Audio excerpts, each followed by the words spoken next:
Buenos días, en contados minutos daremos inicio a nuestra conferencia magistral del día de hoy.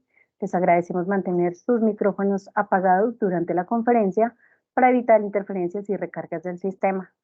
Recuerden que al finalizar la presentación de nuestra invitada de hoy van a poder realizar sus preguntas en el chat. Por favor, absténganse de grabar también la presentación para evitar fallas en la misma. Vamos a realizar la grabación y posteriormente la vamos a compartir y publicar en el canal de YouTube de la empresa para la consulta de todos y todas.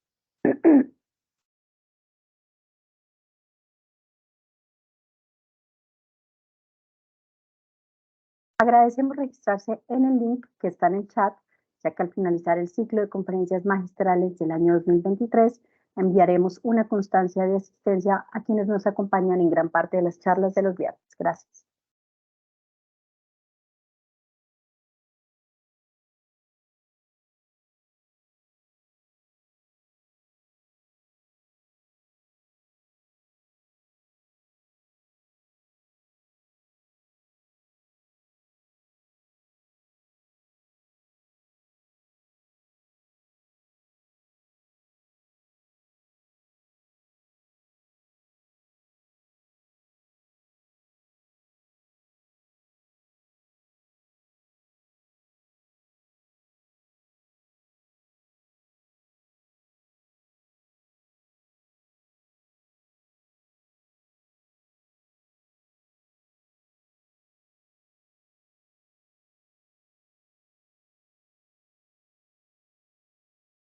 Allá el sindicato, pero es que ese sindicato de allá es de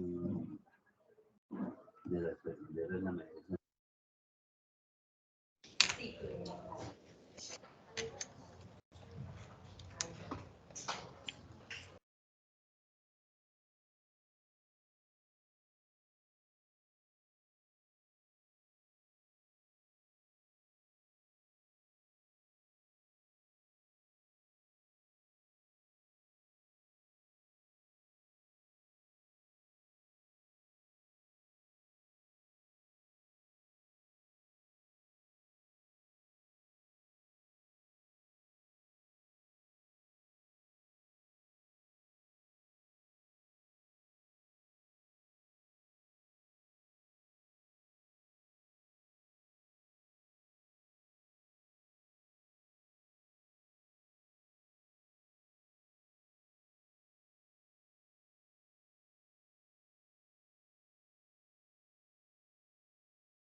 Les damos la bienvenida al ciclo de conferencias magistrales del año 2023 y a este encuentro magistral número 40 y último de este año con profesionales especializados en la gestión de agua potable y saneamiento básico, como la que tenemos el día de hoy con María Lucía Flores Jiménez, nuestra gerente de planeamiento, que nos va a hablar sobre de los datos a la información para la toma de decisiones.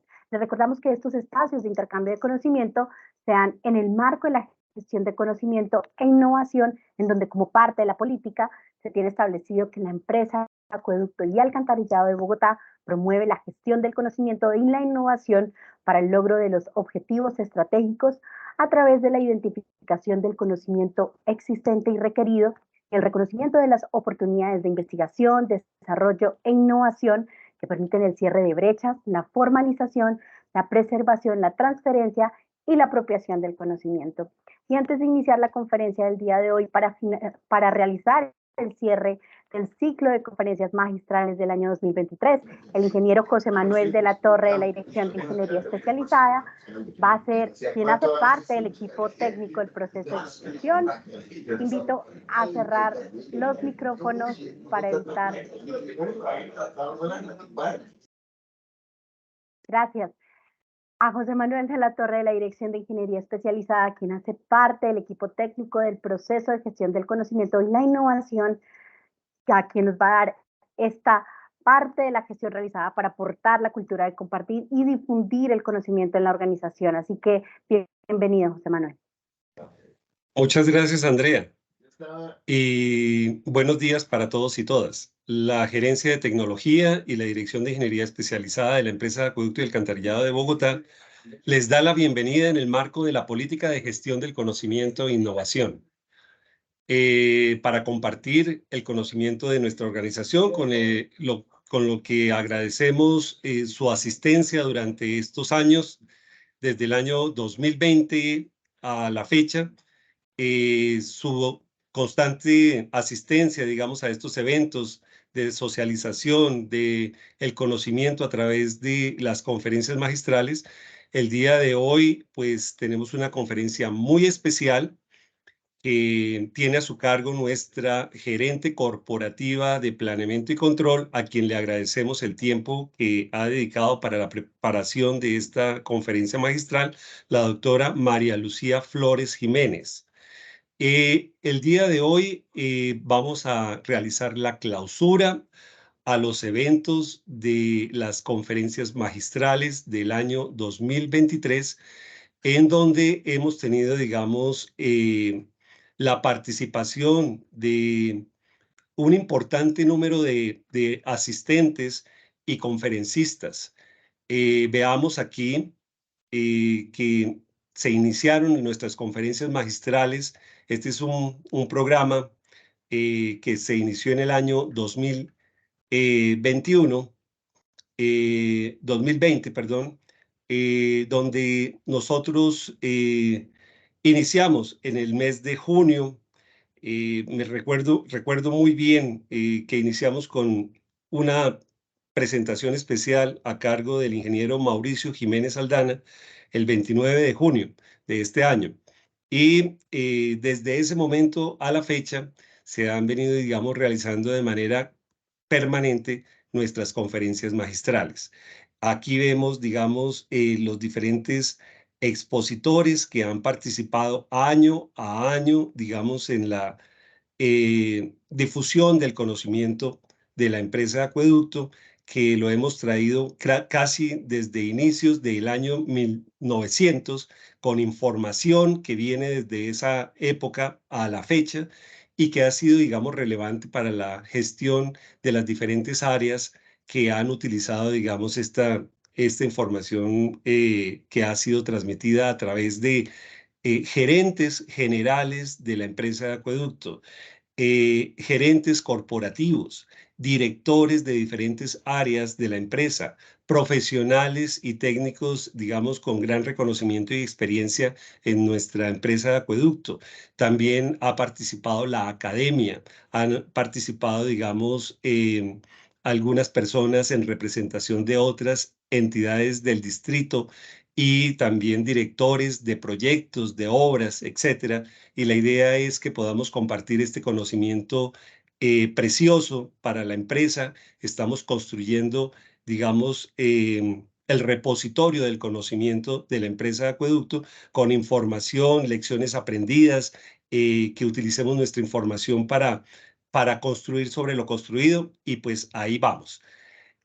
Con relación al tema de las conferencias magistrales, aquí ustedes ven en esta diapositiva, iniciamos en el año 2020, tuvimos 18 conferencias magistrales, posteriormente en el año 2021 33, en el año 2022 39 conferencias, y hoy estamos terminando el ciclo de conferencias magistrales del año 2023 con 40 conferencias. Llevamos acumuladas cerca de 130 conferencias magistrales que están disponibles para consulta a través del canal de YouTube de la empresa de Acueducto, Y adicionalmente, pues nos complace inmensamente que haya tenido, digamos, tanta acogida este ciclo de conferencias magistrales, este programa de gestión del conocimiento, que sin lugar a duda ha sido pues bien recibido, no solamente por los funcionarios de la empresa de acueductos, sino por todos quienes consultan esta información y de alguna manera el proceso de gestión del conocimiento e innovación ha sido muy bien calificado por AquaRating, colocando, digamos, a la empresa de acueducto en uno de, digamos, de las puntuaciones más importantes en el tema de gestión del conocimiento. Y este ejercicio que estamos haciendo contribuye con ese objetivo también. Entonces, les damos las gracias a todos los expositores, a la doctora María Lucía Flores y a todos quienes han participado, digamos, como expositores y en estos eventos, y también a todos los asistentes que nos han seguido durante todo este tiempo. Llevamos cerca de 17.000 asistentes, ¿sí? 130 conferencias magistrales y adicionalmente más de 250 horas de exposición. Entonces, son datos para tener presentes.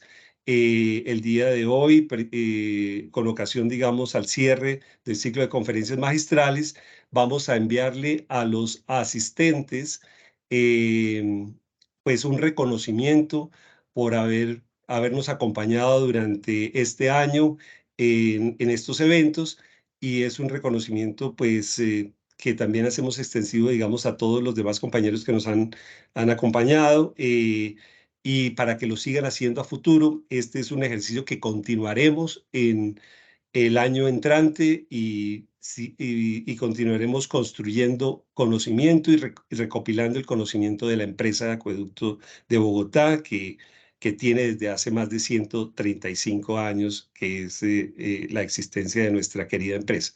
Y por otro lado, tenemos un reconocimiento especial a los conferencistas. Los conferencistas, han sido más o menos unos 130 conferencistas, o más de que este número, porque en algunas oportunidades han participado más de un conferencista en los eventos. Entonces, también vamos a tener, digamos, ese reconocimiento a los conferencistas que han participado, digamos, en el año 2023. Y continuemos con la siguiente diapositiva, Laura. Haciendo, digamos, un resumen, no solamente nos quedamos aquí con el tema de las conferencias magistrales, sino que adicionalmente hemos contribuido con la gestión de normas y especificaciones técnicas que son de obligatorio cumplimiento por parte de la empresa y los grupos de interés, donde se ha, digamos, realizado 90 eventos con la participación de 5.460 personas en este cuatrienio, y adicionalmente se han realizado presentaciones de productos aceptados para el uso de la empresa de acueducto con 44 eventos y la participación de 1.388 personas, y también la presentación también de nuevas tecnologías que han sido implementadas y aceptadas para el uso en la empresa de acueducto, con 102 eventos de este tipo y la participación de 971 personas. En total, se han realizado 366 eventos con la participación de cerca de 25.000 asistentes. Entonces, con estos datos, pues damos continuidad al ciclo de conferencias del año 2023 y al cierre de estos eventos por el año 2023, en el que deseamos seguir contando con su valiosa asistencia en el año 2024 y sucesivos en estos encuentros del conocimiento que nos permite construir sobre lo construido. Dicho lo anterior, pues le doy la palabra a Andrea para que ella, desde la Dirección de Imagen Corporativa y Comunicaciones, que es un área fundamental que nos ha apoyado, digamos, con esta iniciativa, para que continúe con la presentación de nuestra invitada del día de hoy. Muchas gracias, Andrea. Muchísimas gracias, José Manuel, y qué cifras tan importantes.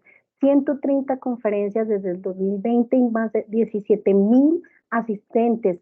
Realmente en una empresa la verdadera riqueza no solo radica en el conocimiento individual, sino en la capacidad de poder compartir y transferirlo. Así que este es un reconocimiento para todas y todos, no solamente los conferencistas, sino también los asistentes. Y antes de continuar con nuestra conferencia, conozcamos un poco más de cerca de María Lucía, quien es economista y administradora de negocios internacionales de la Universidad del Rosario, es máster en Administración Pública en Desarrollo de la Universidad de Harvard y actualmente es la gerente corporativa de Planeación y Control de la empresa de Acueducto y Alcantarillado de Bogotá y también fue asesora de la Gerencia General de la empresa en el año 2021. Ha trabajado como subdirectora de garantías en la administradora de los recursos del Sistema General de Seguridad Social en Salud ADRES entre 2019 y 2020 y entre los años 2016 y 2019 fue asesora del Viceministerio Técnico en el Ministerio de Hacienda y Crédito Público. Fue asesora también de la Dirección General de Política Macroeconómica en el Ministerio de Hacienda entre 2014 y 2016. Y después de conocer su amplia experiencia y por qué somos agua que cultiva el conocimiento, demos inicio a nuestra conferencia magistral de los datos a la información para la toma de decisiones. Bienvenida, gerente.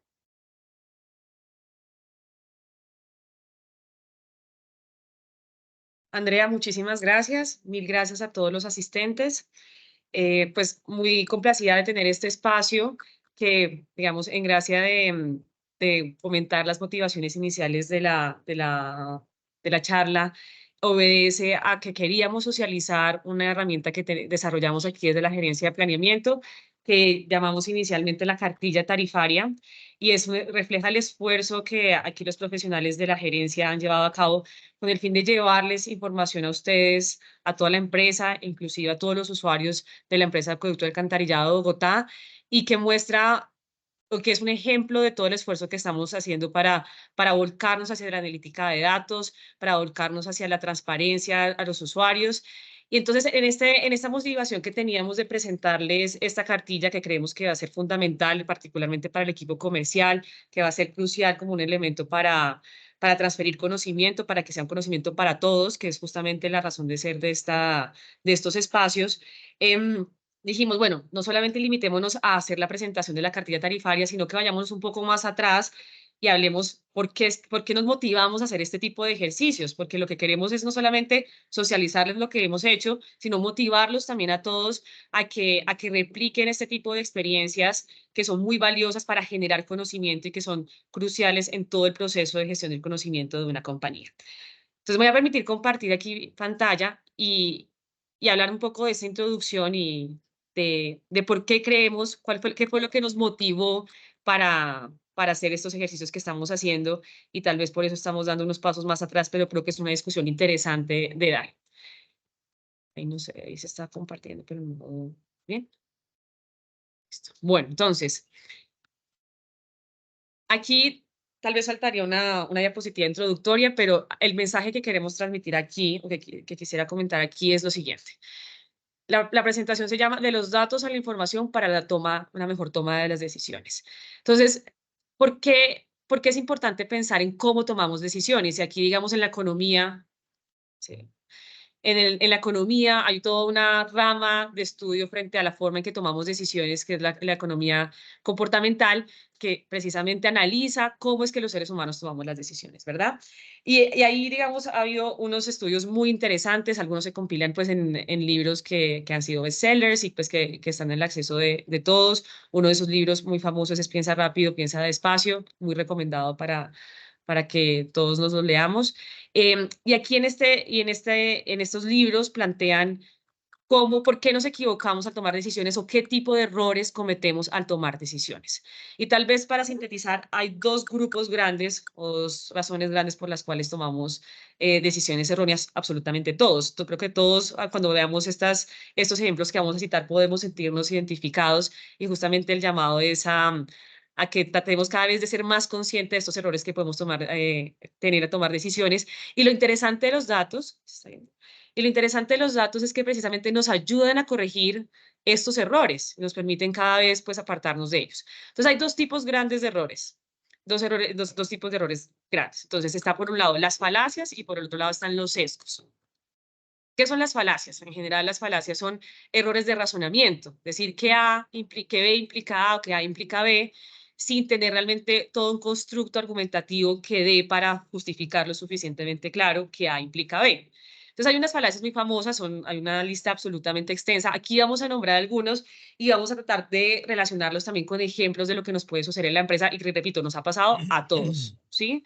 Entonces, una primera falacia es la falacia de que la falta de pruebas se interpreta como una demostración. O sea, no tenemos pruebas y al no tener pruebas, pues eso está ahí básicamente implicando que lo que nosotros conocemos es lo que es. Entonces, ejemplos, digamos, históricamente famosos, es el tema de que la Tierra, cuando se creyó que la Tierra era plana y se creía que la Tierra era plana porque cuando se iban a una montaña, pues no podían ver la curvatura de la Tierra, entonces al no poder ver una curvatura de la Tierra, pues la implicación lógica aquí es que la Tierra debía ser plana.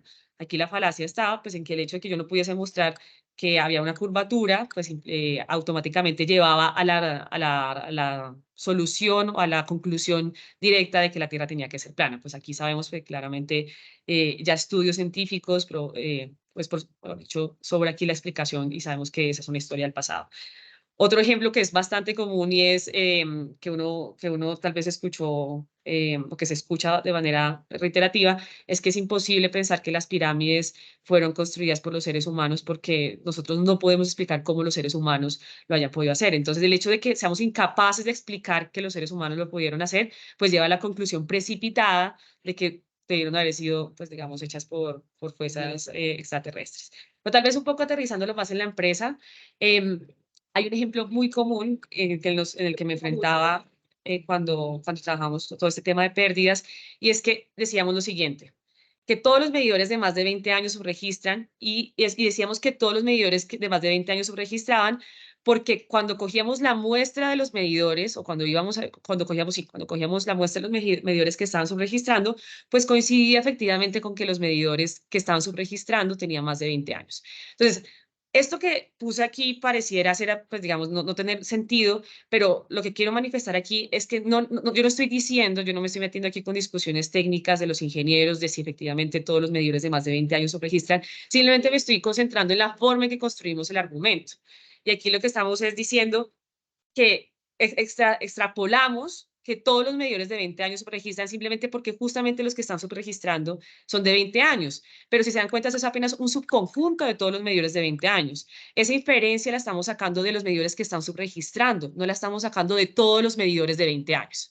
Entonces, eso es como, digamos, el tipo de falacias a las que nos podemos encontrar. Repito, esto no quiere decir que no sea cierto que que todos los medidores de más de 20 años estén subregistrando. Es la forma en que construimos el argumento la que no tiene toda la coherencia lógica en ese sentido.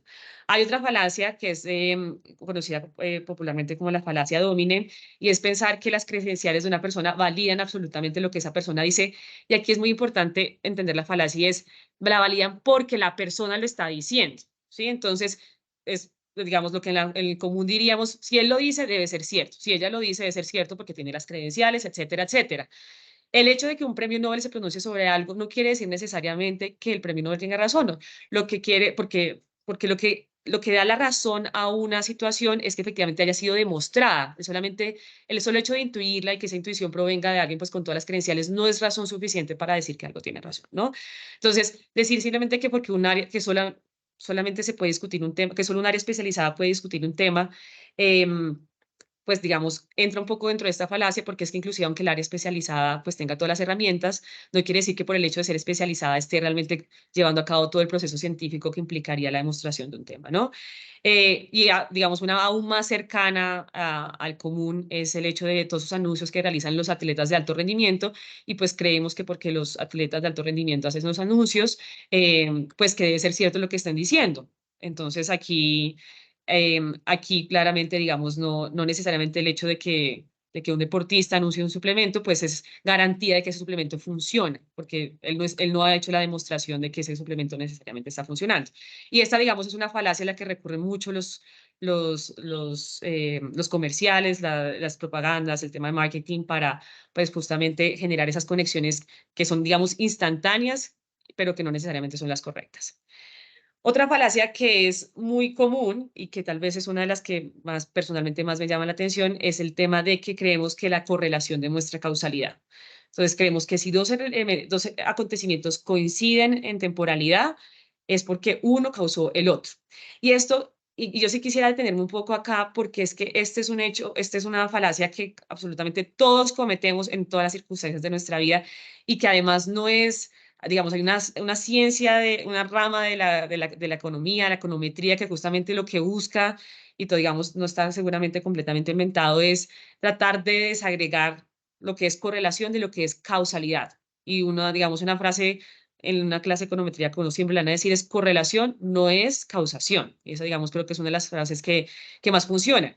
Y aquí, digamos, hay una, digamos que hacer la desagregación no es fácil. Hay infinitos problemas que están, pues que sí, que han sido documentados por muchísimos, muchísimos años, pero que aplican, digamos, en muchos escenarios. Uno de esos ejemplos, tal vez, por ejemplo, en el tema de la educación, es creer que los salones de estudiantes pequeños generan mejores resultados en el aprendizaje. Entonces, para llegar a esa aseveración, decir que los salones pequeños generan mejores resultados en la educación, hay que realmente poder probar y asegurarnos que es solamente el hecho de tener salones pequeños lo que genera ese resultado. Porque lo que sucede muchas veces con estos temas de causación y correlación es que hay unos eventos que están confluyendo simultáneamente y no podemos realmente distinguirlo. Entonces, no quiere decir que eso no sea cierto, eso seguramente es cierto, eso ha sido probado, pero también, por ejemplo, lo que uno tiene que pensar ¿es los salones pequeños lo que genera mejores resultados en la educación o es más bien que los salones pequeños está asociado a familias que tienen altos ingresos y que esas familias de altos ingresos a tu vez tienen unas prácticas particulares en el hogar que hacen que los hijos pues tengan unos intereses particulares que hacen que se desempeñen como mejores estudiantes? Entonces, ¿qué fue entonces lo que generó el mejor desempeño escolar? ¿Realmente el tener el salón pequeño o simplemente el tener un salón de clases pequeño es una manifestación de algo subyacente que es lo que generalmente que es lo que realmente está causando el efecto que queremos ver, ¿cierto? Aquí, digamos, ejemplos que podemos encontrar es, pues, por ejemplo, atribuir a todas las caídas en ventas a la pandemia. Si todas las ventas cayeron por la pandemia, seguramente un porcentaje, uno puede atribuir a la pandemia la caída de ventas en un porcentaje importante, pero seguramente no obedece al 100% y puede haber otros factores coexistentes, pero no causantes pero no coexistentes con la pandemia, pero no necesariamente digamos que obedecen a la pandemia, ¿cierto? Y aquí uno también un ejemplo que figura en estos libros es decir, por ejemplo, las ciudades con más semáforos tienen más accidentes. O sea, eso es un hecho. Las ciudades con más semáforos tienen más accidentes. Entonces, pero bien, la conclusión es lo que es erróneo, y es decir, entonces, que uno debería prescindir de los semáforos, porque la conclusión lógica es entonces pensar que los semáforos están causando los accidentes. Entonces, hay dos eventos que están confluyendo, tener semáforos, tener accidentes, y lo que es precipitado es decir, entonces acá, pues los semáforos están ocasionando los accidentes. Y el evento subyacente que está causando los accidentes no son los semáforos, el evento subyacente que está causando los accidentes es que seguramente las ciudades con más semáforos tienen más personas y por lo tanto, pues al haber más personas hay mayor probabilidades de accidentales, pues, de tener accidentes, ¿no? Entonces, en este caso siempre es muy importante pensar en temas del contrafactual. Para tratar de acercarnos a evitar este error hay que pensar en el contrafactual. ¿Qué pasaría si las ciudades no tuvieran más semáforos? Si no tuvieran semáforos. Si yo tengo una ciudad X y le quito 10 semáforos, ¿habría más accidentalidad o menos accidentalidad que la que hay ahorita? Esa es la pregunta que uno se tiene que hacer para poder sacar la causación de la correlación, ¿sí? Pensar en el contrafactual. ¿Qué habría pasado si eso no fuera así?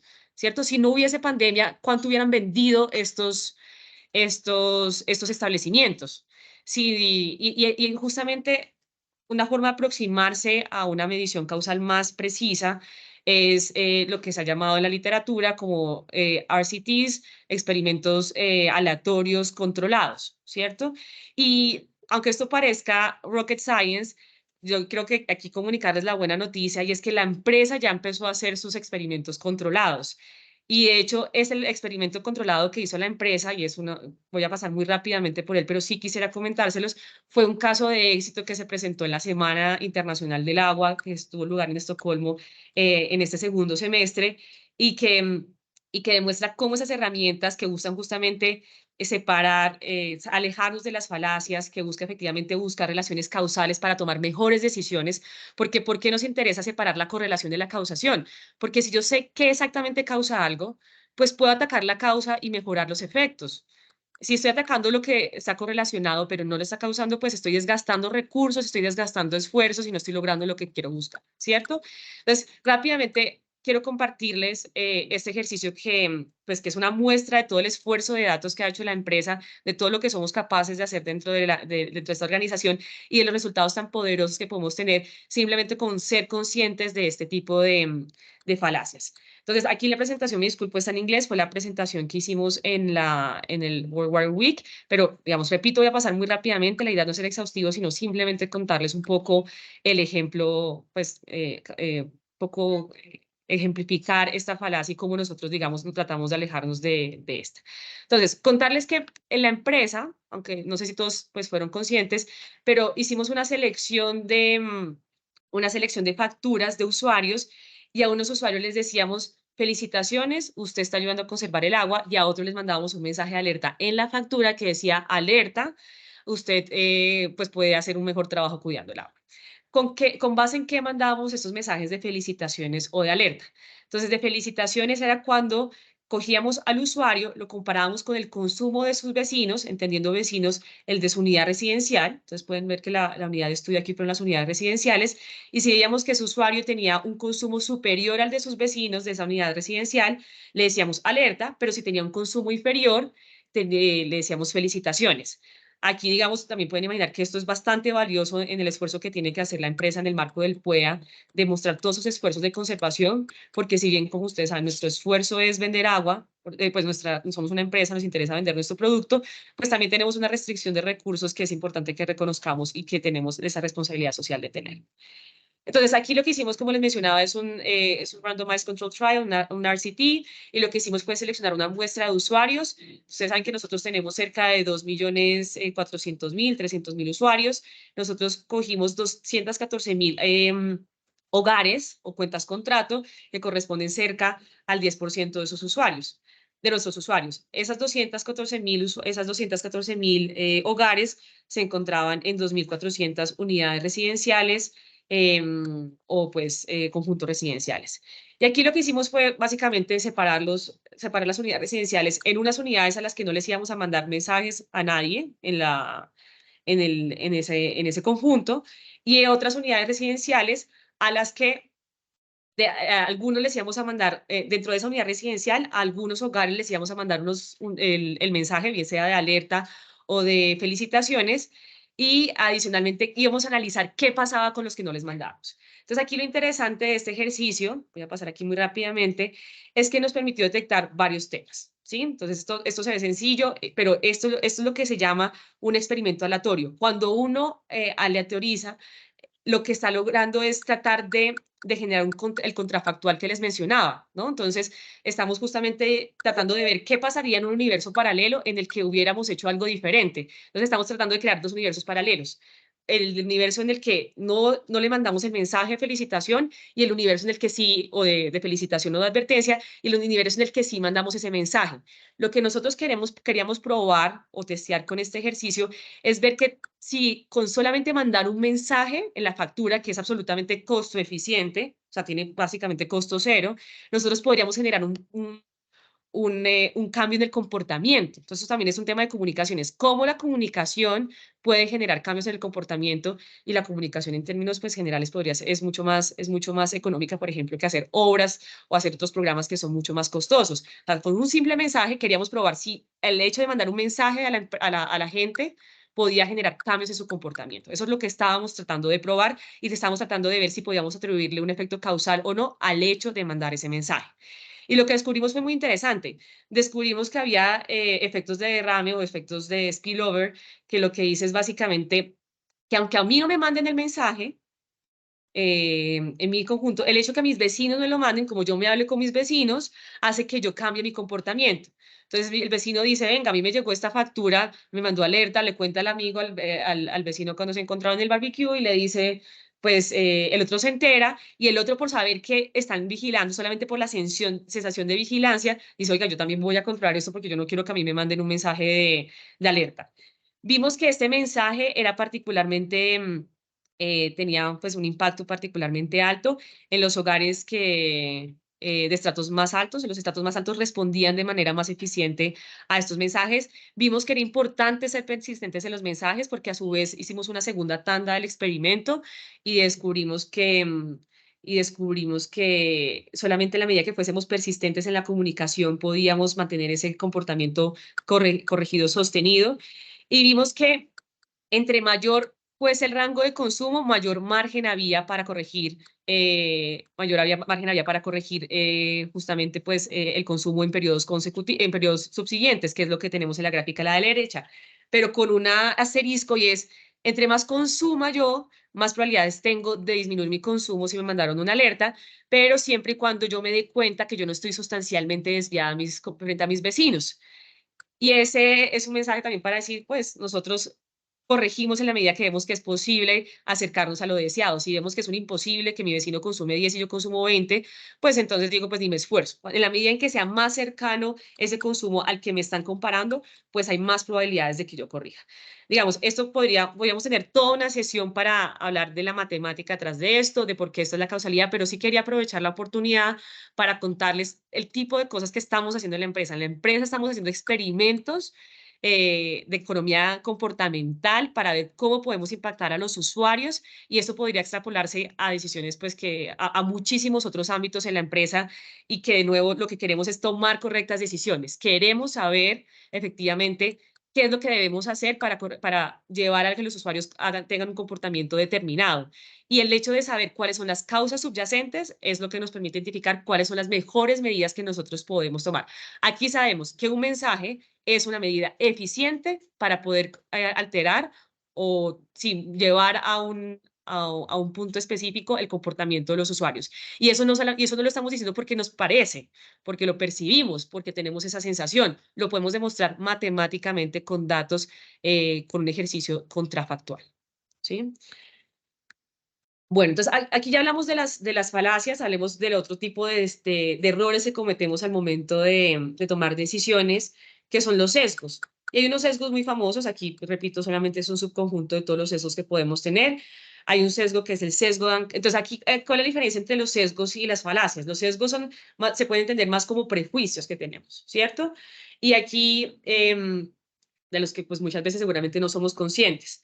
Entonces, hay un sesgo famoso que es el sesgo de anclaje, que dice básicamente que nosotros nos dejamos, una vez, cuando tenemos un marco de referencia, es difícil alejarnos de ese marco de referencia. Y sobre esto ha habido muchísima literatura en donde hay libros muy interesantes que muestran cómo las decisiones, los seres humanos, porque en la economía, digamos, siempre ha habido este principio de que los seres humanos somos racionales y no hay nada más alejado de ese principio. Nada más alejado de la realidad que los seres humanos son racionales, entonces pues toda la economía más reciente se ha centrado en revisar justamente cómo los seres humanos tomamos decisiones y probar cómo funciona nuestra irracionalidad.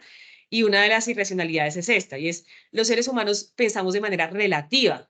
Entonces, un profesor mío ponía un ejemplo muy, muy famoso y nos decía a todos los estudiantes, si usted quiere ir a una fiesta y quiere tener éxito pues, en la fiesta, pues vaya con un amigo que se parezca a usted, pero que tenga un defectico un poco más marcado que el suyo. Si usted va con alguien diametralmente opuesto a usted, no hay punto de referencia y es muy complicado que se puedan hacer una imagen favorable o favorable o no, por ejemplo, de su físico, lo que sea. Entonces él decía, pues vaya con alguien que se parezca a usted, que tenga características similares, que para la otra persona sea posible hacer la comparación, pero que tenga un pequeño punto en donde usted sabe que puede ganar. Digamos, y ese es un punto, eso es uno de los ejemplos, digamos, más coloquiales para decir que todos los seres humanos comparamos en términos relativos, o sea, tomamos decisiones en términos relativos. Y es importante, entonces, en esos casos poder permitir la comparación. Y aquí el ejemplo que está aquí en la diapositiva es un ejemplo que también se utiliza mucho en temas de marketing y es, venga, yo le digo, creo ya un descuento del 50% sobre un producto, ¿sí? Pero entonces, claro, entonces yo siento que hay un descuento porque yo estoy comparando, a mí ya me están dando de entrada que me están reduciendo un 50%, pero no estoy consciente, por ejemplo, que con el descuento puedo llegar a 40 pesos y el producto realmente valía 30, pero yo me quedo con lo relativo, con la comparación. Frente a lo que él me está haciendo comparar, que es el 100, yo tengo un descuento, ¿cierto? Y esa, digamos, es una también de las críticas al día sin IVA, porque realmente da la percepción de que estamos pagando más barato y la pregunta es, ¿realmente estamos pagando más barato? Los precios no se están subiendo, pero bueno, eso es una incógnita que no entraré aquí sobre la que no entraré a discurrir mucho. Hay otro sesgo también muy famoso que es el sesgo de aversión a la pérdida. Y es que los seres humanos, digamos, racionalmente uno pensaría, si me dicen, usted tiene una probabilidad del 50% de ganarse 100 pesos y tiene una probabilidad del 50% de perder 100 pesos, pues yo, digamos, debería ser indiferente porque la probabilidad es la misma, porque la ganancia es igual a la pérdida, pero lo cierto es que los seres humanos tendemos a ser aversos al riesgo, ¿sí? Y preferimos y contemplamos mucho más, somos mucho más conscientes de las pérdidas que de las ganancias. Entonces, para que yo opte por entrar en un juego de esta categoría, a mí me tienen que ofrecer más en la ganancia. Me pueden ofrecer más en la ganancia aumentando la probabilidad de que yo gane o aumentando la ganancia en caso de que gane, ¿cierto? El valor que puedo ganar. Digamos, y esto también es algo pues que ha sido bastante documentado en ese sentido. Ahí hay un tema que también es otro sesgo famoso, que es el sesgo de disponibilidad, y es suponer que algo es más probable porque existe más información al respecto. Y yo creo que a todos acá, el ejemplo que está aquí es un ejemplo común a todos, ¿cierto? ¿Cuántas personas, digamos, se echan la bendición cuando se suben a un avión versus cuántas personas se echan la bendición cuando se suben al carro? Estadísticamente es mucho más probable accidentarse en un carro que accidentarse en un avión, ¿sí?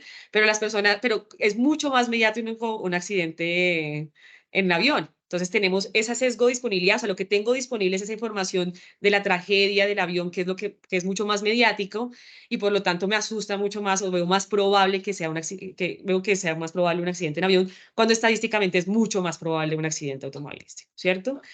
Y el otro sesgo también muy famoso es el sesgo del costo irrecuperable, que es, pues, que este es el sesgo, pues, de los que particularmente podrían tener adicción al juego, y es, pues, creer que si algo, que debo seguir gastando en algo porque ya invertí, ya tengo unos costos hundidos y tengo esa sensación a que tengo que recuperarlos, aunque racionalmente no haga sentido seguir en el juego, ¿verdad? El sesgo del jugador, que es pensar que las probabilidades de eventos independientes son dependientes. Aquí un ejemplo personal. Nosotros somos 5 mujeres en mi casa y yo creo pues que mis papás creyeron que el hecho de que había una dependencia entre los hechos de tener hijos, entonces que ya habiendo tenido 3 hijas, la probabilidad de que el cuarto fuera niño era mayor, cuando los eventos de tener hijos, de que sea hombre o mujer, son absolutamente independientes, aunque se tengan 10, 15 hijos, ¿no? Entonces tal vez aquí tal vez pues, es un sesgo que tenemos, que pasa en varias familias.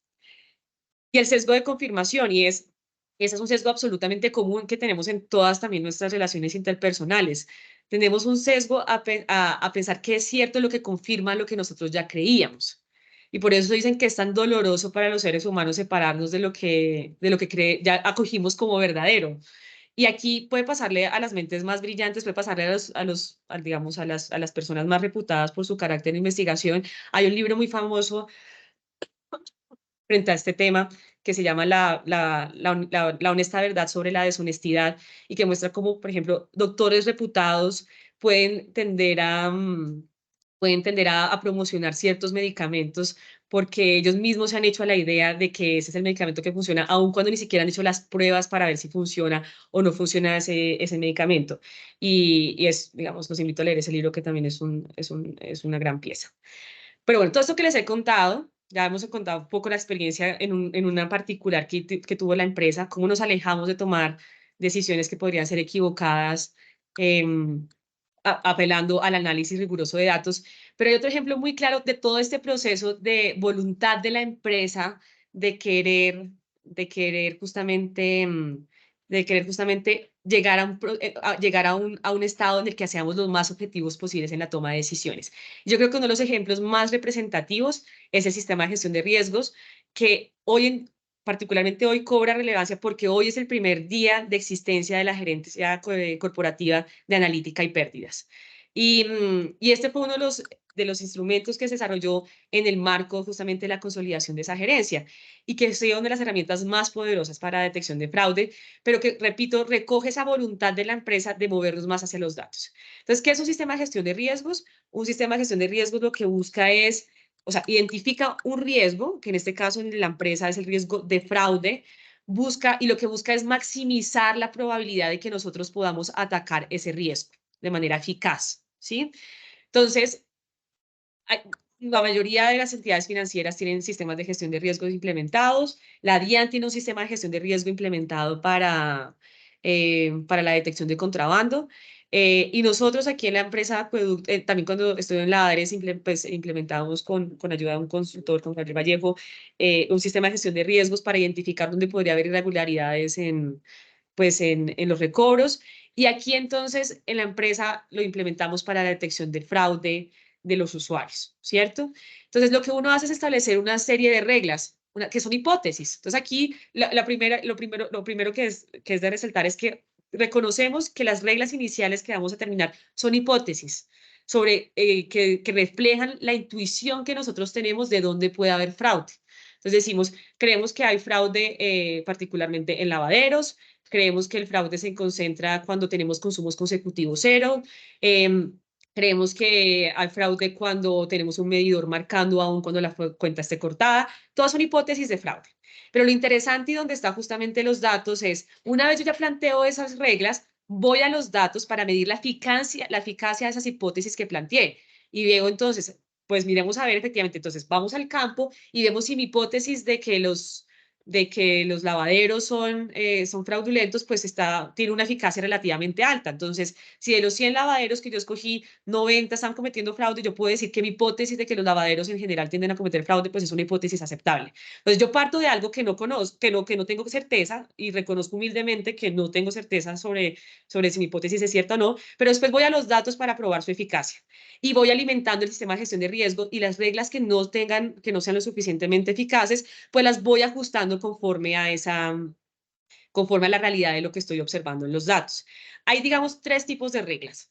Las reglas de conocimiento de expertos, juicio de expertos, las reglas que ya provienen de análisis, digamos, estadísticos, de regresiones, podría ser inclusive, sí, de inteligencia artificial, y las terceras reglas son las reglas aleatorias. Entonces, cuando uno está en un sistema de gestión de riesgos que es inmaduro, pues uno empieza con las reglas de expertos. Uno le pregunta a los que están en el tema, venga, ¿usted dónde cree que hay fraude según su experiencia? ¿Dónde ha visto que puede ser más propenso el fraude? Después, cuando tiene esas reglas, que fue lo que nosotros hicimos, vamos al campo y las probamos.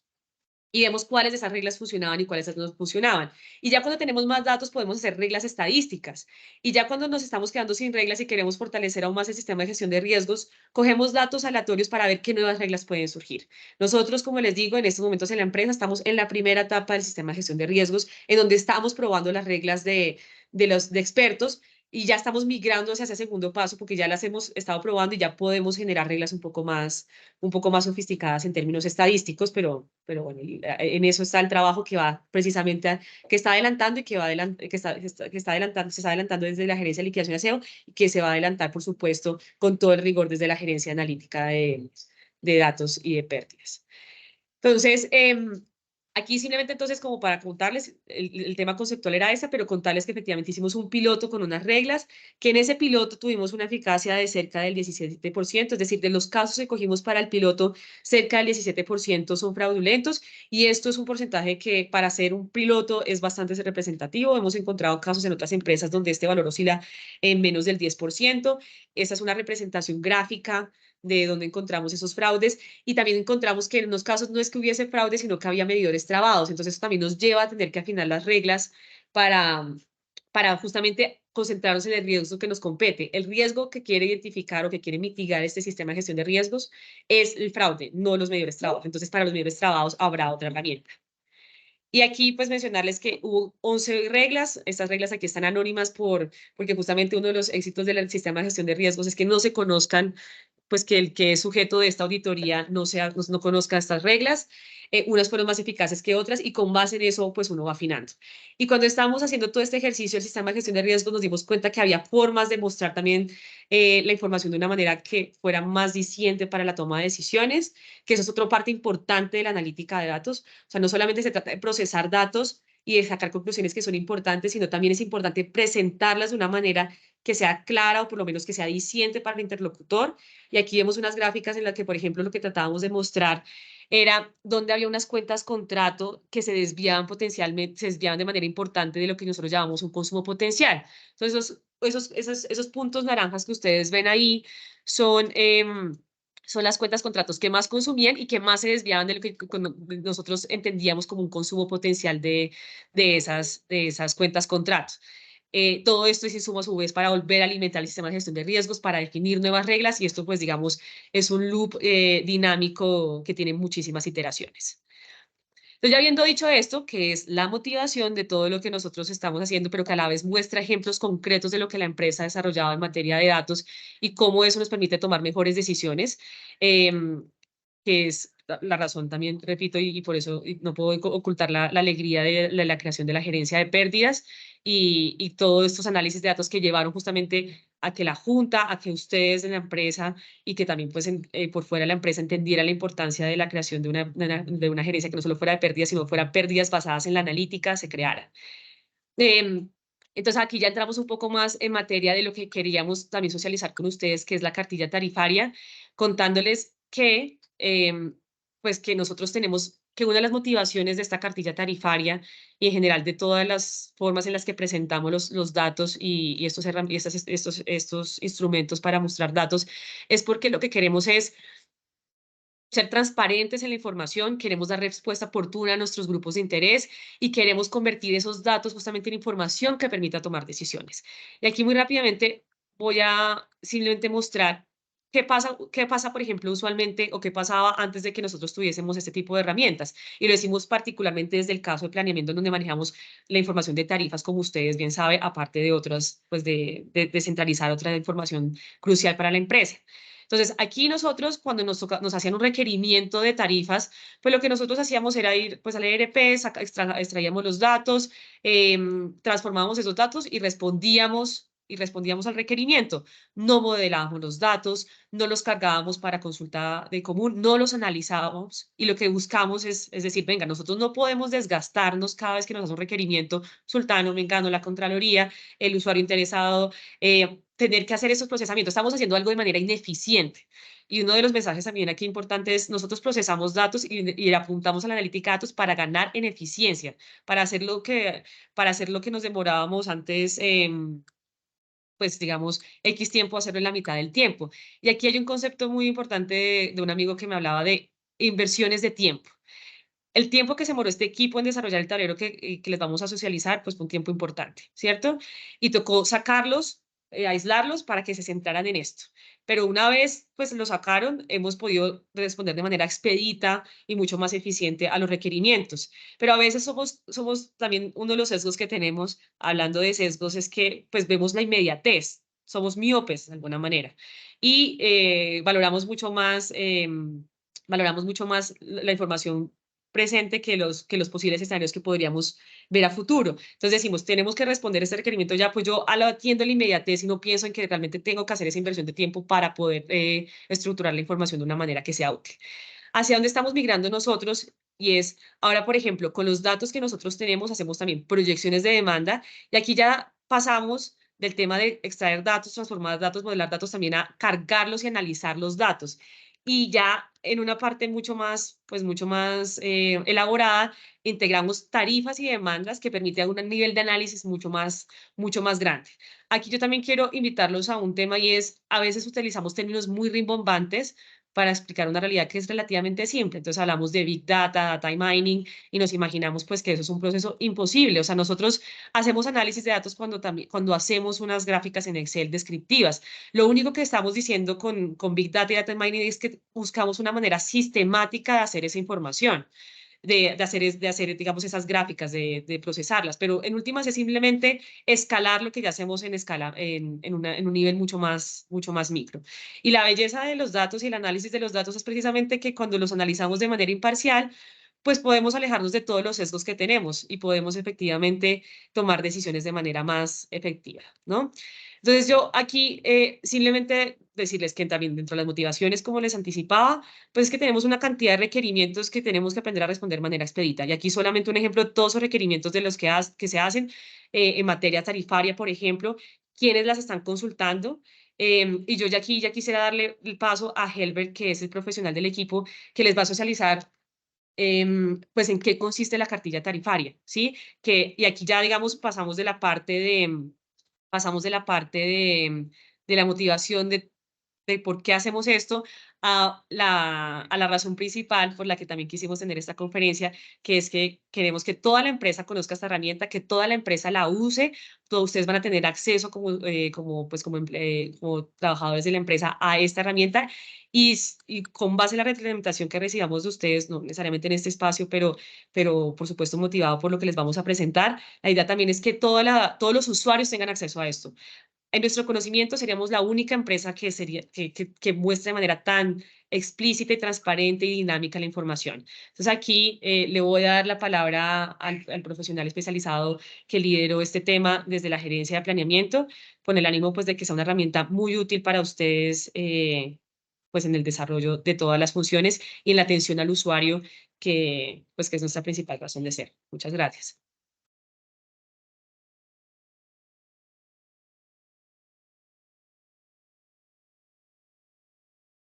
Muy buenos días para todos.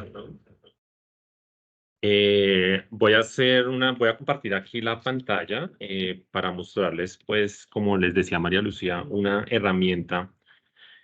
Realmente son 3 herramientas que se desarrollaron al interior de la gerencia de planeamiento, basado justamente en este enfoque de tratar de que los datos y la información que se generaban fuera una información que permitiera la generación de conocimiento y también igualmente que permitiera facilitar a todas las personas el acceso a la misma.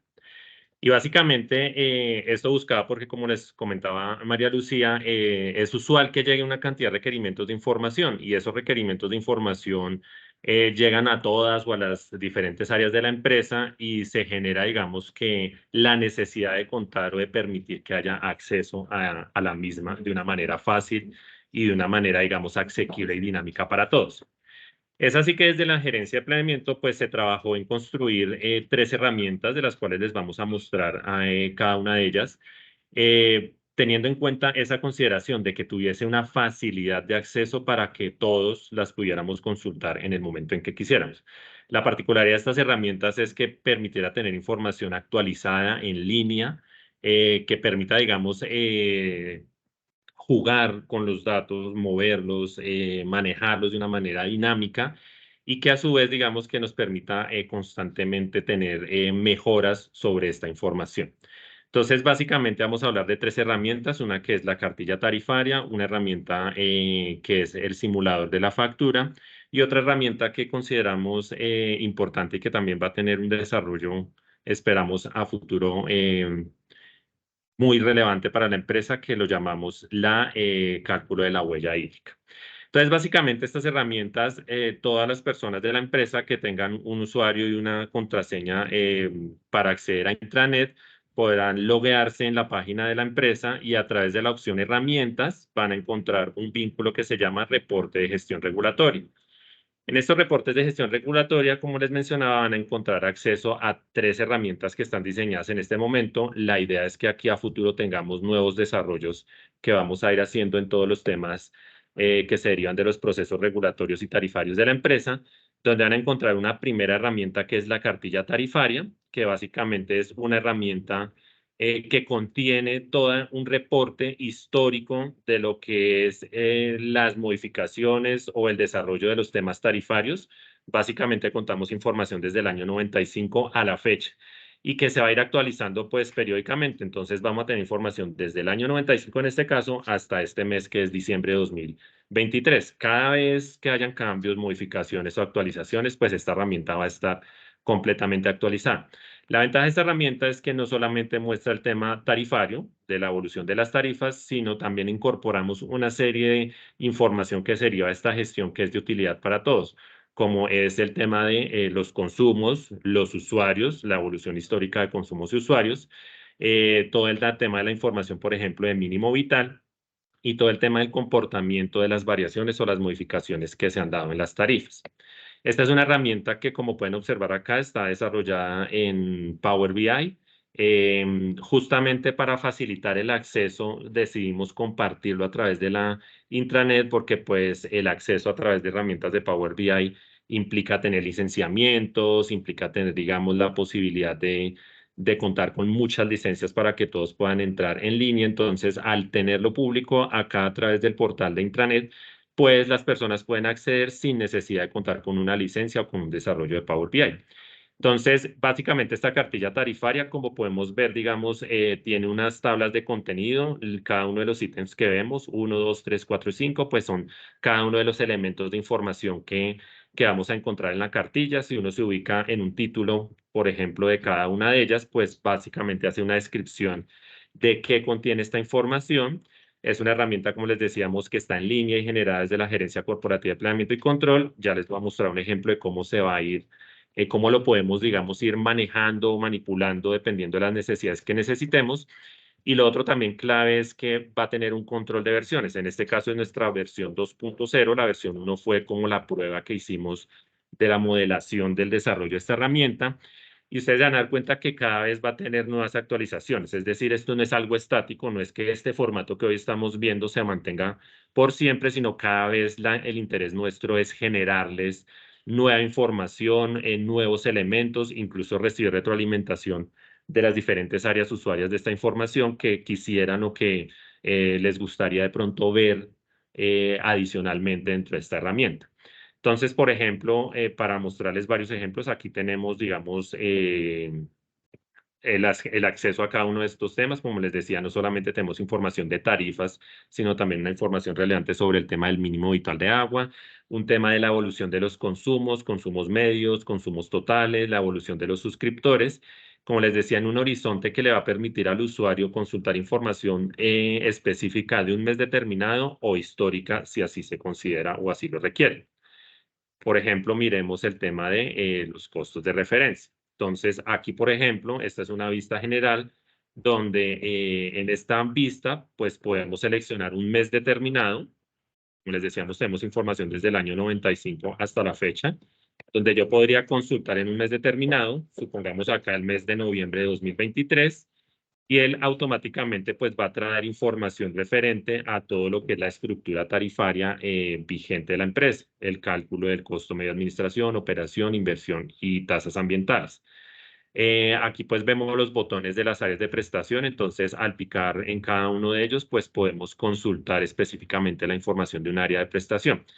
Entonces, este es un ejemplo del reporte mostrando una foto de un momento, en este caso, la foto del mes de noviembre de 2023, ¿sí? Pero adicionalmente podemos tener información, digamos, de horizonte en un horizonte de tiempo de formación histórica. En este caso, por ejemplo, es la evolución de los factores de subsidio aporte. Más adelante les muestro un ejemplo práctico, por ejemplo, con los usuarios y los consumos, en el cual en el mismo esquema yo podría determinar la información que considere necesaria para un servicio, para un estrato en específico, por ejemplo, en este caso el estrato 2, y él nos muestra a través de esta barra de tiempo la información consolidada para un periodo de tiempo. En este caso, por ejemplo, nos está graficando la información desde el año 2001 a la fecha de cómo ha sido la evolución de los factores de subsidio para un estrato 2 en el servicio de acueducto en la ciudad de Bogotá. Al seleccionar, digamos, otras áreas de prestación, pues podría tener exactamente la misma información para esas áreas de prestación. Entonces, esta herramienta, como les decía, no solamente muestra la foto de un momento, sino tengo la posibilidad de hacer análisis o de tener información consolidada para una serie de tiempo determinado. Voy a hacer una navegación rápida para que conozcamos cada uno como toda la información que hay disponible. Como les decía, digamos, no solamente le suministra información o datos de cómo ha sido esa evolución, sino alguna información conceptual referente o necesaria pues para el desarrollo de muchas de nuestras actividades diarias, en el ejemplo de las áreas de atención al cliente, por ejemplo, para respuestas a requerimientos, donde, por ejemplo, aquí mostramos básicamente cómo está conformada la estructura tarifaria, un cargo fijo, un cargo por consumo, por cada uno de sus componentes. Les muestra, como les decía, la información de un momento determinado. Tiene, digamos, la opción de mostrarles información en base a información histórica que tengamos. Por ejemplo, en esta tendremos la opción de ver lo mismo para un momento determinado, en este caso noviembre de 2023, la estructura tarifaria por estrato vigente de acueducto y alcantarillado para cada una de las áreas de prestación. Y como les decía, cada vez que vaya avanzando un mes más, pues aquí en esta línea va a empezar a salir la información actualizada. Entonces, en noviembre del 2024, perdón, en enero del 2024, aparecerá aquí una nueva opción para poder consultar la información de ese mes.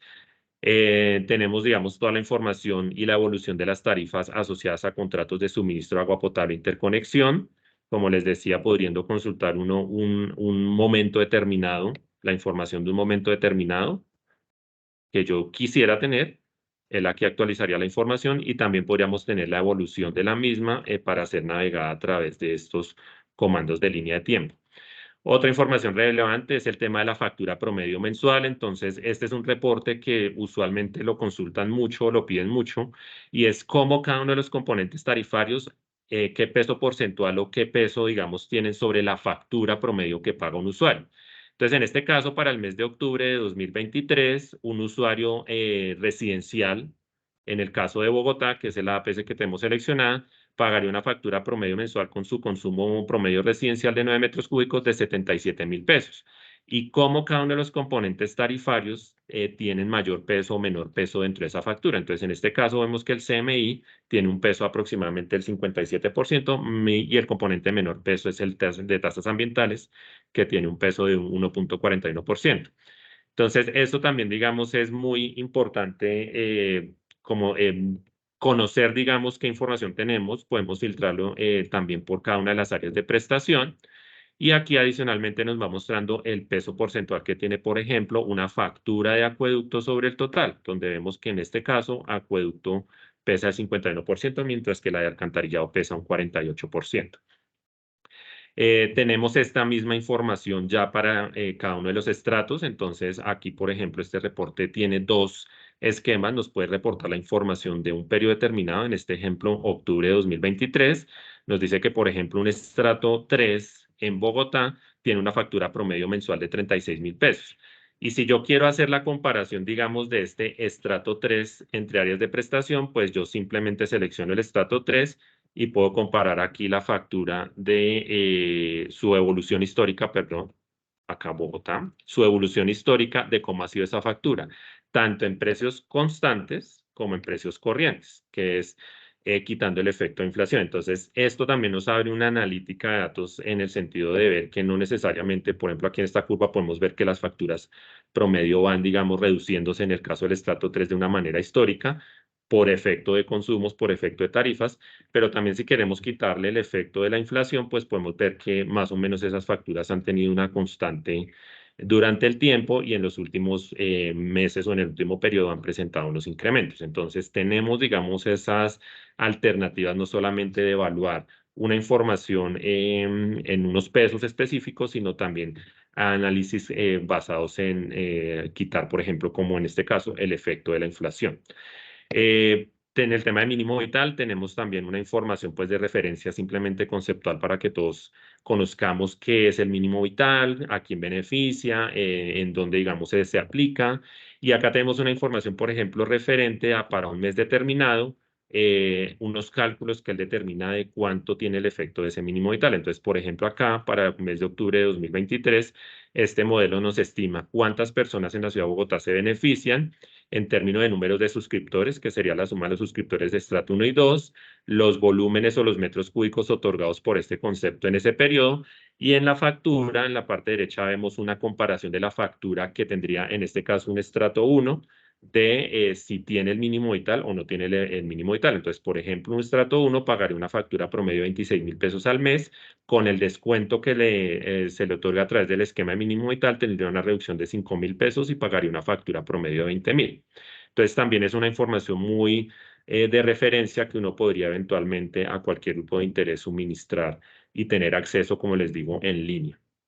En el tema de suscriptores, entonces, por ejemplo, acá tenemos también para un momento determinado la posibilidad de ver en un esquema gráfico cómo están distribuidos los suscriptores por estrato. Entonces, en el caso de Bogotá, 2.163.000 suscriptores y cómo es su distribución en cada uno de los estratos a través de estos gráficos de torta. Y a través de esta herramienta, de esta opción, pues podemos consultar esta misma información en un estilo de tabla de datos.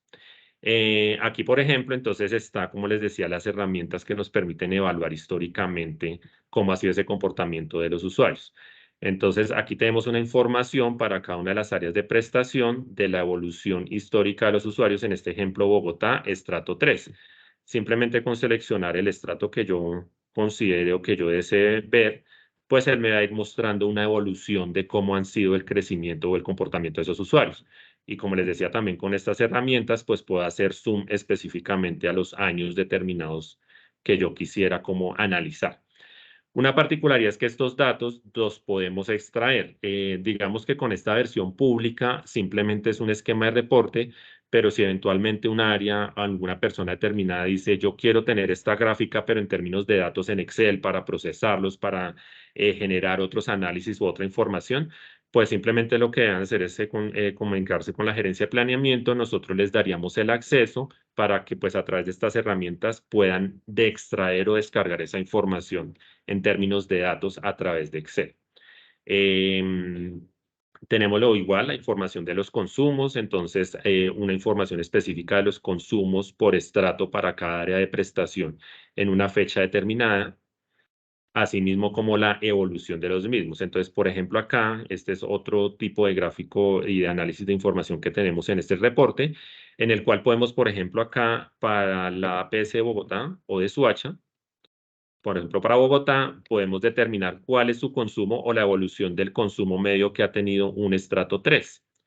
¿Sí? Si yo mantengo seleccionado esta APS y pongo aquí o señalo a la par a Soacha, entonces en la parte de la gráfica de la derecha podemos ver esa misma comparación de cómo ha sido el consumo, la evolución del consumo medio de Bogotá comparado con la evolución del consumo medio de Soacha. Entonces tengo la alternativa de ver la comparación para una área de prestación en específica y un estrato en la gráfica de la izquierda y para comparar dos áreas de prestación para el mismo estrato en la gráfica de la derecha. Este también es un dato relevante que es como el cálculo de un consumo medio, pero para una persona, es decir, para un habitante en Bogotá. Entonces, a través de la información de los consumos medios, con el cruce de otra información que es el censo poblacional del DANE, podríamos determinar el consumo que tienen los usuarios, los habitantes por Bogotá. Entonces, esto es como un indicador. Usualmente nosotros hablamos del consumo medio, que es el consumo promedio de un estrato en un área de prestación. Aquí tendríamos la estimación de cuál es el consumo de un habitante, de una persona al mes en términos de metros cúbicos en Bogotá. Esta información pues solamente la tenemos para la área de prestación de Bogotá porque como les decía hace un cruce con el censo del 2018 y básicamente lo que hace este reporte es con la información de consumos de la empresa hacer el cruce con la base de datos y determinar esa evolución del consumo por habitante en Bogotá. Aquí tenemos la misma información para el caso de los consumos totales. Este es también un ejemplo de cómo comparar, digamos, consumos totales. Entonces, a través de la selección acá en la gráfica a la izquierda me muestra para una área de prestación específica y al seleccionar un municipio, pues me la compara con respecto al otro municipio. La evolución igualmente de los consumos totales. Y en tarifas, pues una información básicamente como la misma, donde tengo la posibilidad de ver, ya como les mostré en una parte, solamente la información específica de un mes, así como la evolución de la misma. Entonces, aquí tenemos toda la evolución y toda la historia en términos tarifarios de la empresa desde el año 95 a la fecha, donde puedo consultar por áreas de prestación, por estratos, por servicio, y por componente, cargo fijo, cargo por consumo, cómo ha sido esa evolución tarifaria, que digamos ha sido también un tema recurrente que nos consultan por pues toda esta información de cómo ha evolucionado o por qué se ha dado cambios en las tarifas. Aquí la tenemos también, tenemos la opción de verlo en precios corrientes, que es como se aplica realmente en las facturas de los servicios. Y en este caso, la evolución de esas tarifas expuestas en precios corrientes, que es quitando los efectos de las indexaciones, para también mostrar cómo, digamos, en los diferentes momentos tarifarios que se han dado, las tarifas han tenido o una tendencia a mantenerse en constantes, como fue en este periodo, o incluso a reducirse en periodos donde han habido cambios normativos o regulatorios. Al final, digamos, tenemos también una información sobre las indexaciones, entonces recordar que el parámetro por el cual usualmente las tarifas presentan cambios no es el único, pero es el más recurrente, es las actualizaciones por indexación. Entonces, aquí también nos muestra información referente a cuáles son las indexaciones, por ejemplo, que se han aplicado en los últimos años, 2022 a 2023. También nosotros, pues, a través de este icono podemos hacer un zoom más en el largo tiempo, hacia atrás o hacia adelante. Nos va mostrando en este gráfico de abajo, en la parte izquierda, la comparación de las indexaciones aplicadas, que es la línea azul, perdón, la línea verde, comparado con la evolución de la inflación. Pues recordemos que el parámetro de indexación de las tarifas es el IPC, entonces nos muestra cómo, digamos, hay una correlación entre esas indexaciones aplicadas versus la variación del IPC anual en Colombia.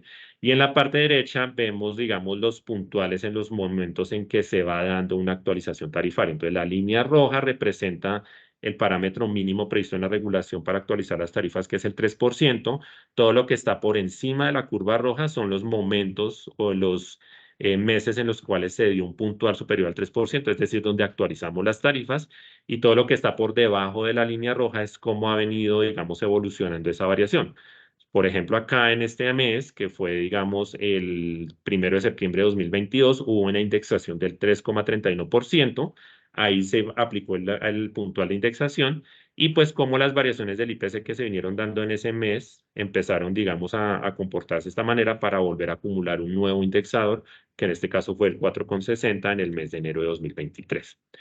Esa es, digamos, como la información de referencia que tenemos en la cartilla tarifaria.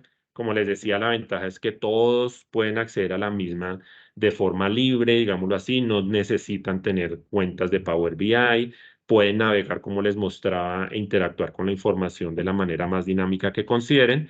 Y como les decíamos, cada vez vamos a irle montando, mejorando muchas cosas en esta base de información.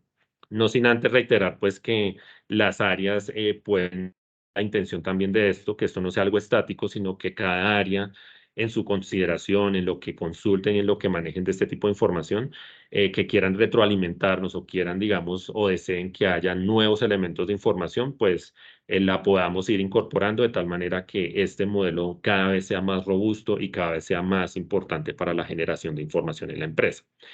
Las otras dos herramientas, rápidamente para mostrarles, otra herramienta que diseñamos, creo que ya varias áreas del servicio al cliente las conocen, es un simulador de la factura.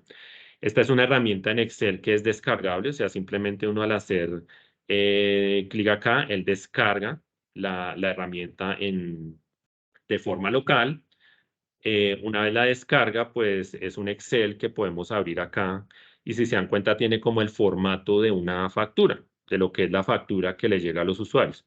Entonces, a través de esta herramientica, básicamente siguiendo cada uno de estos 5 pasos que tenemos acá, podemos simular cuánto es la factura de un usuario. Entonces, en este ejemplo, vamos a ver Bogotá, es un usuario de estrato 2, supongamos, con unas unidades habitacionales que en este caso va a ser 1, que es residencial, y supongamos que este usuario consume 30 metros cúbicos en el trimestre.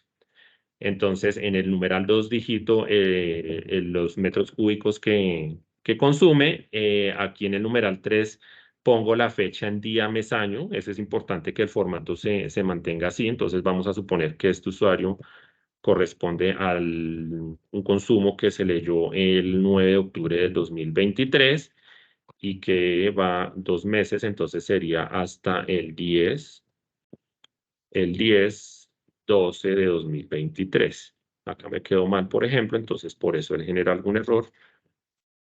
Y listo. Al digitar las fechas, entonces pues él automáticamente con todo el algoritmo hace la liquidación de la factura pues con estos consumos y todo ello. Aquí uno puede incorporarle si quisiera datos, pero pues no es relevante en este número 4 de algunos ajustes que quiera uno incorporar para simular la factura. Pero básicamente acá entonces en este ejemplo nos dice que este usuario, su factura pues a pagar sería de 159.000 pesos. Como es un usuario en estrato 2 con este consumo, puede ser o es objeto del beneficio de mínimo vital, entonces yo podría aquí determinarle cómo sería su factura con mínimo vital o cómo sería su factura sin mínimo vital.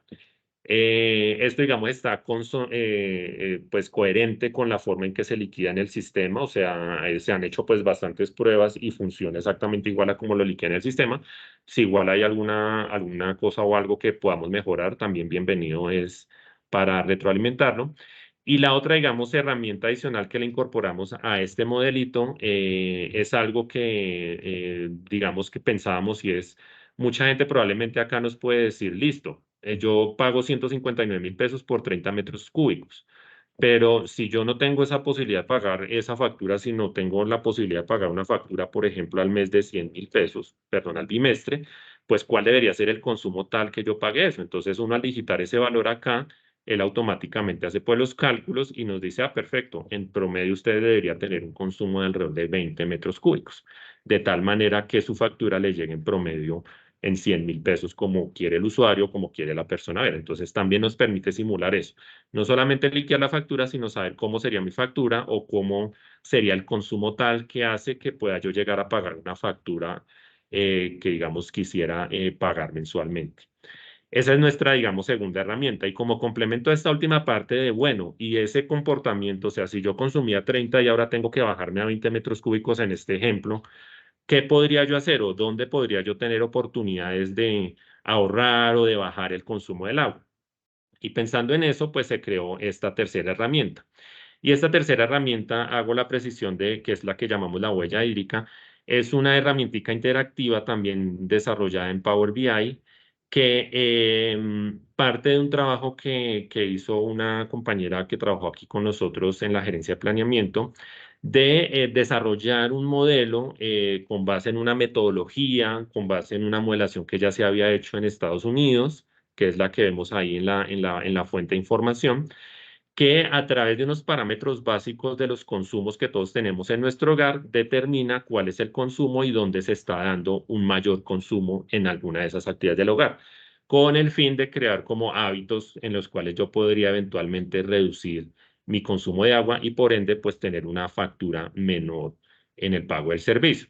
Entonces, como les decía, es un modelo que está hecho con base en una información y en una metodología prevista, digamos, de Estados Unidos, que la idea o lo que pensamos y hacer un trabajo en los próximos meses y años es volver esta metodología muy acueducto, volverla muy a la realidad, digamos, de los usuarios nuestros de la empresa, con el fin de poder de pronto contar con una herramienta mucho más robusta e incluso mucho más útil, no solamente para nuestros usuarios, sino en general para nuestros grupos de interés, de cómo tratar de caracterizar el consumo de agua de nuestra ciudad, de nuestros usuarios, en el caso de Bogotá. Entonces, esta herramienta, digamos, como les digo, está pues basada en esa metodología con la expectativa de que podamos, digamos, llevarla en algún momento a que todos estos parámetros los tengamos en una versión, digamos, ajustada a lo que es la realidad del consumo en Bogotá.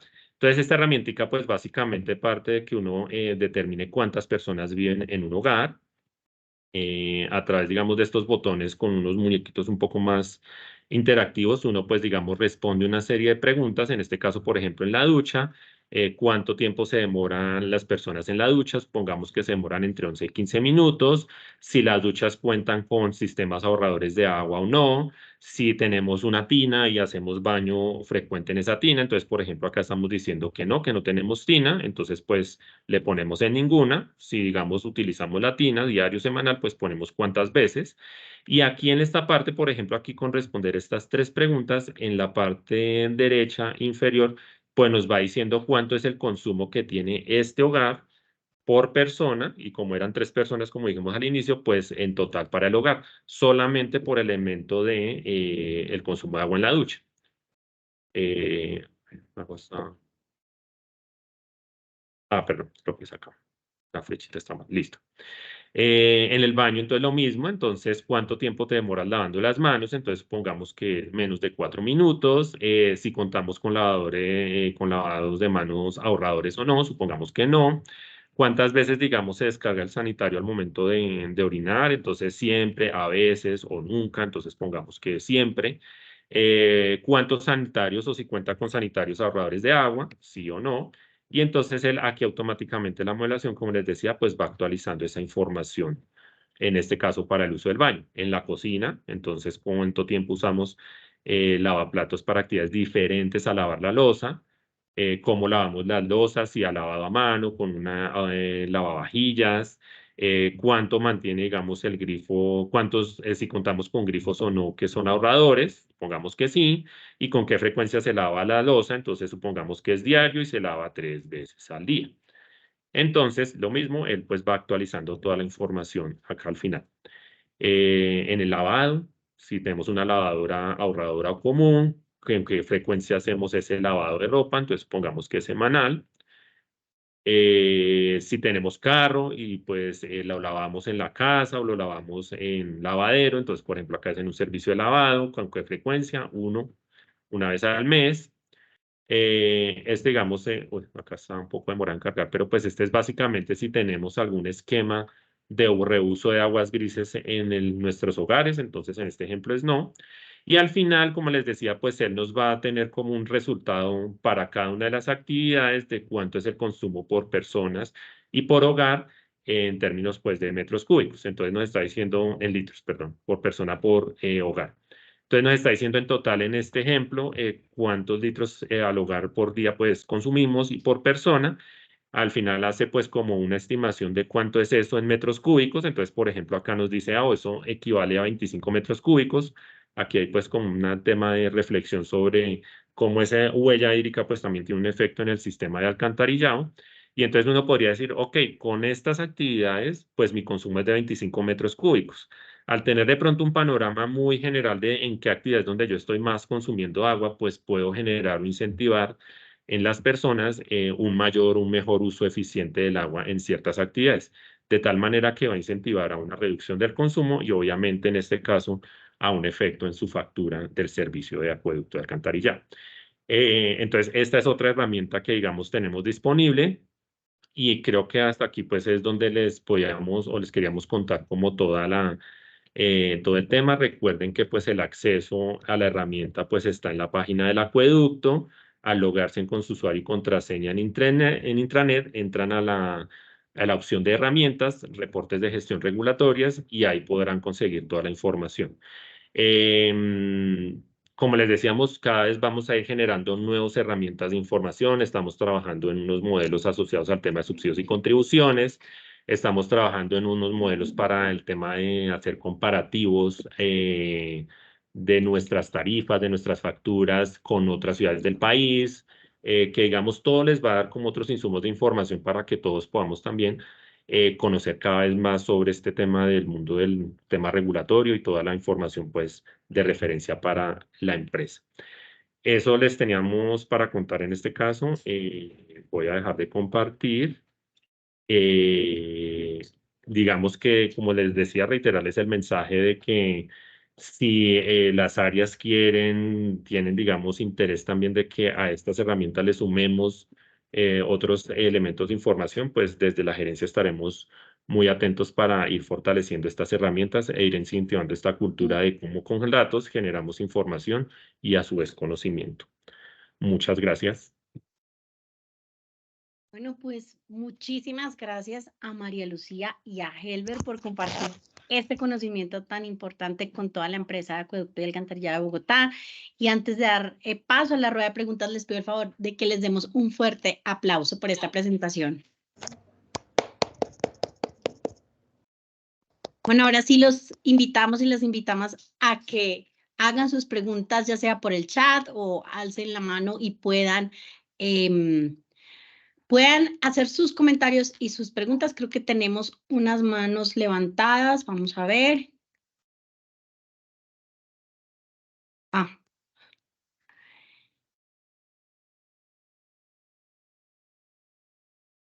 A ver, ¿quién? Bueno, a mí me gustaría preguntar esta herramienta que me pareció súper interesante. Helber, veo que solamente está en la intranet, la de la huella hídrica, o esa también está para acceso al público en general, a la ciudadanía. Sí, en este momento está en acceso a intranet solamente para las personas de la empresa, pero lo que estamos buscando, lo que vamos a migrar es a que sea pública. Digamos que el interés desde la gerencia de planeamiento es que no solamente el tema de la huella hídrica, sino también el tema de la cartilla tarifaria y las otras herramientas que les decíamos que están en curso en desarrollo sean de acceso público para todos nuestros grupos de interés. O sea, próximamente esperamos ya tenerla en la página web de la empresa de manera pública. Pero por el momento está, digamos, en el proceso interno de la empresa. Muchas gracias.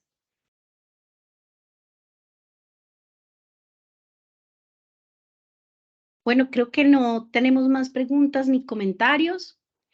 Les agradecemos a todas y todos por participar.